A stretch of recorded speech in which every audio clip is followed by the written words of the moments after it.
नमो नमः। सभी को स्वागत। केंद्रीय संस्कृत विश्वविद्यालय नई दिल्ली के द्वारा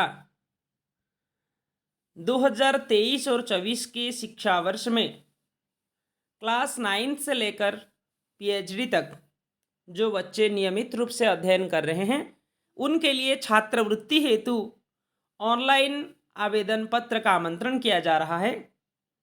इसमें दो सोपान हैं। पहला तो शैक्षिक संस्थाओं का रजिस्ट्रेशन और दूसरी सोपान जो है छात्र और छात्राओं का छात्रवृत्ति हेतु ऑनलाइन आवेदन। तो पहला क्या करना पड़ेगा, अगर आपका इंस्टीट्यूशन, आपका कॉलेज या स्कूल अभी तक संस्थान के साथ या राष्ट्रीय संस्कृत संस्थान जो पहले था अभी केंद्रीय संस्कृत विश्वविद्यालय हो गया है, उसमें जाकर के आपको रजिस्ट्रेशन करना पड़ेगा। पहले आपका संस्थाओं का रजिस्ट्रेशन होगा। अगर आप रजिस्ट्रेशन पहले कर चुके होंगे तो आपको अपडेट करना पड़ेगा वहाँ जाकर के। और इसकी जो निर्धारित तिथियां हैं ये जुलाई 10 तारीख से लेकर अक्टूबर 25 तारीख तक है।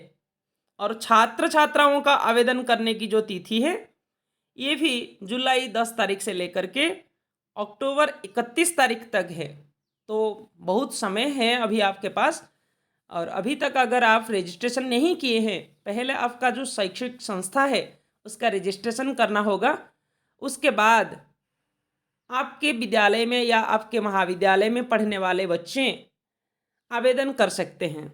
और इसका जो प्रावधान है कि कैसे कौन से बच्चे आवेदन करेंगे, तो यहाँ पर आपको प्राप्त हो जाएगा। जैसे कि 60%, कम से कम 60% जो बच्चे रखे हैं 60%, तो वो बच्चे आवेदन कर सकते हैं जनरल कैटेगरी के लिए। और कुछ छूट भी मिला है कुछ बच्चों को, जैसे कि आप यहाँ देख सकते हैं छूट के बारे में।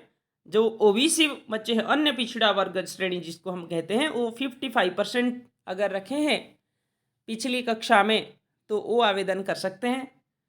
और अनुसूचित जाति और जनजाति श्रेणी के जो होते हैं एससी एसटी कैटेगरी के, तो वो लोग 50% अगर है तो वो भी आवेदन कर सकते हैं।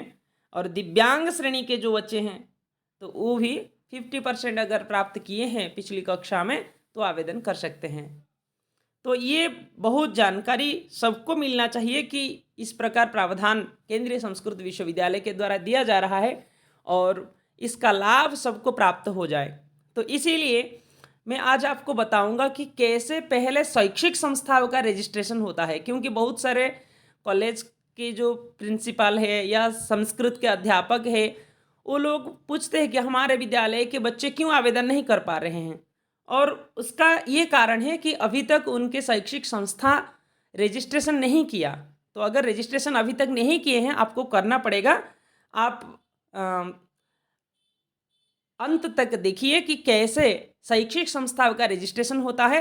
अगर आपका शैक्षिक संस्था रजिस्ट्रेशन हो गया, उसका एडिट कैसे करेंगे, और उसके बाद आपके विद्यालय के या आपके कॉलेज के विद्यार्थी, संस्कृत के विद्यार्थी आवेदन कर सकते हैं स्कॉलरशिप के लिए। तो चलते हैं, शुरू करते हैं कैसे रजिस्ट्रेशन होता है। सामान्य रूप से आप गूगल पे जाइए और वहाँ पर सर्च कीजिए CSU दिल्ली, CSU दिल्ली। जैसे आप CSU दिल्ली सर्च करेंगे तो इस प्रकार का एक जो मेन वेबसाइट है उसका ऑफिशियल वेबसाइट ये आ जाएगा। तो पहले आपको क्या करना है, यहाँ पर क्लिक कर देना है। जैसे आप क्लिक करेंगे तो तुरंत इस प्रकार का एक पेज आ जाएगा। उसको यहाँ पर जो क्रॉस मार्क है यहाँ आप कट कर दीजिए और नीचे इसको स्क्रॉल कीजिए और जुलाई 11 तारीख का जो नोटिफिकेशन है वहाँ जाना पड़ेगा आपको। तो देखिए स्क्रॉल करके आप, मैं इसका लिंक भी वीडियो की डिस्क्रिप्शन में दे दूंगा जिसके माध्यम से आप आसान से ये लिंक के पास पहुंच जाएंगे। जैसे यहाँ आप देख सकते हैं 11 जुलाई 2023 को ये नोटिफिकेशन आया था, online applications are invited from the students for the award of scholarship for the year 2023-24 under the schemes for Sanskrit promotion. इस लिंक के ऊपर आपको क्लिक कर देना है। जैसे आप क्लिक करेंगे तो यहाँ आ गया स्कॉलरशिप 2023-24, ये ऑफिशियल वेबसाइट के माध्यम से आप कर सकते हैं। और यहाँ जो सोपान है, फर्स्ट स्टेप, सेकंड स्टेप, आप इसको मतलब अच्छा से पढ़ना पड़ेगा। जैसे कि स्टेप 1 में आपको रीड गाइडलाइंस केयरफुली, छात्रवृत्ति के लिए जो दिशा निर्देश दिया गया है इसको आप हिंदी या इंग्लिश से पढ़ सकते हैं। अगर आप पढ़ना चाहेंगे तो इसको डाउनलोड कर सकते हैं। जो नोटिफिकेशन या जो गाइडलाइन में आपको पहले दिखाया वही गाइडलाइन आपको यहाँ से मिल जाएगा, आप डाउनलोड करके पढ़ सकते हैं।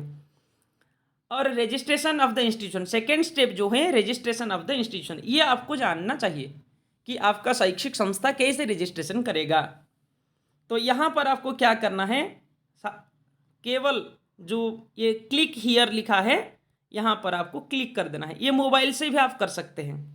तो यह जैसे यहाँ पर आप क्लिक करेंगे तो तुरंत आपको ये पेज आ जाएगा और लिखा है नॉट फॉर स्टूडेंट, मतलब ये स्टूडेंट के लिए नहीं है, ये केवल शैक्षिक संस्थाओं के लिए है। तो यहाँ पर जैसे डाटा आपको फिल करना है, जैसे आपका स्टेट क्या है, डिस्ट्रिक्ट क्या है, यहाँ पर सामान, यहाँ पर आप क्लिक करके चूज कर सकते हैं। जैसे आप स्टेट लिखेंगे, स्टेट सिलेक्ट करेंगे, उसके बाद डिस्ट्रिक्ट भी आ जाएगा। और name and full address of the college आपको ये भी करना पड़ेगा। पिन कोड आपको देना है। कैंपस, इंस्टीट्यूशन, कॉलेज, स्कूल क्या है, ये कैंपस है या इंस्टीट्यूशन है या कॉलेज है, ये आपको चूज करना पड़ेगा। यहाँ कैसा है, एफिलिएटेड सेंट्रल संस्कृत यूनिवर्सिटी से है या गवर्नमेंट रिकॉग्नाइज्ड है या एफिलिएटेड है या स्टेट गवर्नमेंट है, ये आपको चूज करना पड़ेगा। आपका जो इंस्टीट्यूशन है वो कैसा है। और रजिस्ट्रेशन सर्टिफिकेट जो है आपका कॉलेज का या स्कूल का, तो यहाँ आपको अपलोड करना पड़ेगा। चूज एन फाइल जो है वहाँ पर आपको क्लिक करके पहले आपको ये 200 KB के अंदर आपको रखना है। ये इसका जो साइज है, जिस सर्टिफिकेट को आपको अपलोड करना है उसका साइज जो है 200 KB तक ही है। और उसके बाद आपका जो name of the affiliated university या काउंसिल, कौन से यूनिवर्सिटी से आपको एफिलिएशन मिला है, यहाँ आपको लिखना है इस ऑप्शन। और उसके बाद आपको एफिलिएशन सर्टिफिकेट भी अपलोड करना पड़ेगा, जो कि 200 KB के अंदर ही, मैक्सिमम फाइल साइज जो है 200 KB तक होना चाहिए। और आपको ये भी PDF या JPG फाइल से भी आपको अपलोड करना पड़ेगा।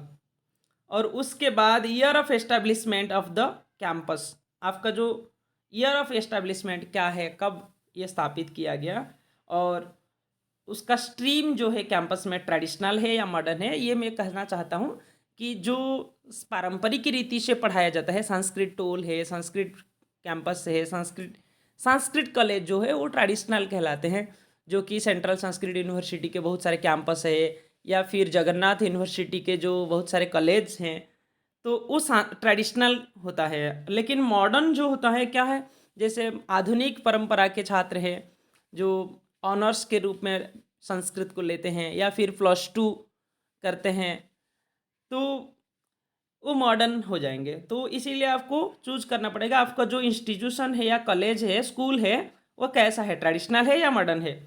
और उसके बाद आपका कैंपस जो है, टाइप्स ऑफ कैंपस जो दिया गया है, ये स्कूल है या हायर सेकेंडरी स्कूल है या कॉलेज है या डीम्ड यूनिवर्सिटी है या यूनिवर्सिटी है, ये भी चूज करना पड़ेगा। उसके बाद आपको लिखना है कि courses offered by campus, institution, college और स्कूल, कौन सा कोर्स, जैसे कि एग्जाम्पल यहाँ दिया गया है, आपको ये लिखना है कि कौन सा कोर्स आप बच्चों को ऑफर कर रहे हैं, या आपके जो विद्यालय के या महाविद्यालय के बच्चे हैं वो कौन सा कोर्स लेते हैं या पढ़ते हैं, कौन सी कोर्स। जैसे कि आप BA, MA, अगर संस्कृत के विद्यालय है तो प्राक शास्त्री, शास्त्री, आचार्य, ऐसे या ऐसे लिख सकते हैं। और उसके बाद ये जो है इम्पोर्टेंट है, weather Sanskrit Pali Prakrit has been offered as a major, minor, optional subject in campus, institution, college और स्कूल। यहाँ पर आपको, अगर आपके विद्यालय में या महाविद्यालय में संस्कृत है, जैसे कि मेजर सब्जेक्ट में रूप में हो या फिर माइनर सब्जेक्ट के रूप में हो या फिर ऑप्शनल हो, अगर आपके विद्यालय में है या फिर शैक्षिक संस्था में संस्कृत पढ़ा जाया जाता है, तो आपको क्या करना है, यहाँ पर केवल ईएस कर देना है। अगर आप ईएस नहीं करेंगे तो आप अप्लाई नहीं कर सकते। If no you are not eligible for scholarship. अगर आपके महाविद्यालय में या फिर शैक्षिक संस्था में संस्कृत पढ़ाया नहीं जा रहा है या फिर बच्चे संस्कृत को मेजर या माइनर या ऑप्शनल के रूप में नहीं लेते हैं, संस्कृत पर नहीं पढ़ते हैं, तो अप्लाई नहीं कर सकते हैं। और उसके बाद जो अथॉरिटी है उसका डिटेल्स मांगा जा रहा है, जैसे कि नेम ऑफ द प्रिंसिपल या फिर डायरेक्टर या नोडल ऑफिसर का आपको नाम लिखना है यहाँ, और ईमेल आईडी जो है प्रिंसिपल का या फिर हेडमास्टर जो है या डायरेक्टर जो है उसका देना है, और phone number of the principal जो है यहाँ पर आपको लैंडलाइन कहा गया है। कहीं कहीं आपका लैंडलाइन नहीं होता है, तो ये मैंडेटरी, अगर यहाँ पर है तो आप क्या कर सकते हैं, एसटीडी कोड दे सकते हैं। लेकिन अभी बहुत सारे इंस्टीट्यूशन है जहाँ पर लैंडलाइन नहीं है, तो वहाँ पर आपको मोबाइल नंबर ही देना पड़ेगा। Mobile number of the principal, यहाँ पर आपको मोबाइल नंबर दे देना है। और उसके बाद यहाँ पर जो बॉक्स है यहाँ पर आपको ऐसे ही क्लिक कर देना है। टिक मार्क अगर आ गया तो नीचे आप क्लिक हियर टू रजिस्टर जो है ऑप्शन, यहाँ पर आप रजिस्टर यहाँ पर क्लिक कर देंगे तो नेक्स्ट आपको आगे, मतलब ये रजिस्ट्रेशन के लिए आप रेडी हैं। ये रजिस्ट्रेशन हो गया। इसके बाद आप अगर कोई इंस्ट्रक्शन आ रहा है उसके हिसाब से आपको फिलअप करना पड़ेगा। तो ये था कि कैसे हम शैक्षिक संस्थाओं का रजिस्ट्रेशन करेंगे। और थर्ड स्टेप जो है verification of the institutional details.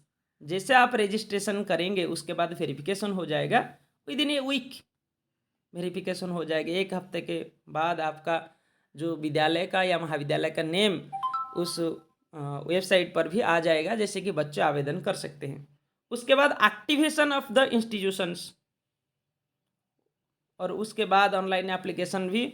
Students जब आपका कॉलेज का नाम ढूंढेंगे, ड्रॉप डाउन करेंगे, तो उसके बाद आपका कॉलेज का या फिर स्कूल का नाम भी वहाँ पर आ जाएगा, तो एक्टिवेट हो जाएगा। यहाँ पर आप एडिट भी कर सकते हैं। जो शैक्षिक संस्थाएं पहले पिछले साल या फिर पहले रजिस्ट्रेशन किए हैं और उसके संस्थाओं के छात्र छात्राओं ने आवेदन किए हैं, पहले ही कर चुके हैं पिछले साल या फिर 2-3 साल पहले, तो उनको क्या करना है, एडिट के लिए यहाँ पर क्लिक करना है। तो आप यहाँ पर एडिट कर सकते हैं रजिस्ट्रेशन फॉर्म को, जो है कि स्टेप 4 है। जैसे ये आपका हो गया, और जो 5th स्टेप है apply for scholarship by student, यहाँ पर जा कर के आप स्टूडेंट के आवेदन पत्र फिलअप कर सकते हैं। मतलब यहाँ पर आपको एप्लीकेशन भरना होगा। ये छात्र छात्राओं के लिए है 5th स्टेप जो है। तो आशा करता हूँ शैक्षिक संस्थाओं का रजिस्ट्रेशन के बारे में आपको जानकारियाँ मिल गई होगी। और अगर आप ये चाहते हैं कि जो शैक्षिक संस्थाएं हैं आपके राज्य में या फिर आपके परिचय में जो है, तो उनको भी ये संदेश प्राप्त हो जाए, जैसे कि उनके विद्यालय भी शैक्षिक संस्थाएं भी रजिस्ट्रेशन कर सके, और जो संस्कृत के विद्यार्थी है उनको ये सहायता राशि या छात्रवृत्ति मिल सके, तो आप निसंकोच इस वीडियो को आगे बढ़ाइए और बहुत सारे शैक्षिक संस्थाओं को रजिस्ट्रेशन करने के लिए सहायता करें। अगर ये हो गया तो उनके विद्यालय के जो विद्यार्थी हैं, गरीब विद्यार्थी हैं, संस्कृत के विद्यार्थी हैं, उनको छात्रवृत्ति मिल सकेगा। और ये सेंट्रल यूनिवर्सिटी जो न्यू दिल्ली है, संस्कृत यूनिवर्सिटी, तो उसका ये प्रावधान है। तो मैं आशा करता हूँ आप सबके लिए ये वीडियो अत्यंत उपयोगी होगा। तो इतना ही कहकर विराम लेता हूँ। जय तु भारतम, जय तु संस्कृतम। धन्यवाद।